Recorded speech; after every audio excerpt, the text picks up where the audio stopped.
மேலே இருப்பாளி ஸ்ரீ வெங்கடேச பெருமாள் திருக்கோவிலில் திருக்கல்யாணம் நடைபெற்று அன்னதானம் நடைபெற்றுக் கொண்டிருக்கின்றது. சாப்பிடாத நபர்கள் போய் அன்னதானத்தில் கலந்து கொள்ள வேண்டுமா என்பதை அன்போடு கேட்டுக்கொள்கிறோம்.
இந்த கைப்பந்து போட்டிக்கு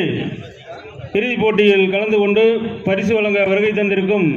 எடப்பாடி ஒன்றிய திராவிட முன்னேற்ற கழகத்தின் செயலாளரும் செட்டிமாங்குறிச்சி அவர்களை வருக வருக என விழாடு துணை முதலமைச்சருமான மாண்புமிகு அன்னார் உதயநிதி ஸ்டாலின் அவர்களின் பிறந்தநாளை முன்னிட்டு சேலம் மேற்கு மாவட்ட திமுக எடப்பாடி ஒன்றிய கழகம் சார்பில் இருப்பாளி சந்தைத்திடலில் மாநில அளவிலான கைப்பந்து போட்டி நேற்று சேலம் நாடாளுமன்ற உறுப்பினர் ஆர்வீர் அண்ணா திரு TM செல்வகணபதி அண்ணார் அவர்கள் தொடங்கி வைத்த இந்த போட்டி இறுதிப் போட்டி நடைபெற உள்ளது. இந்த இறுதிப் போட்டியில் வீரர்களை வாழ்த்தி இறுதிப் போட்டியில் வெற்றி பெறுவதற்கு பரிசு வழங்க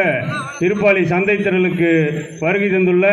நமது எடப்பாடி ஒன்றிய திராவிட முன்னேற்ற கழக செயலாளரும் செட்டிமாங்குறிச்சி ஊராட்சி மன்ற தலைவருமான அன்னார் திரு KNP நல்லதம்பி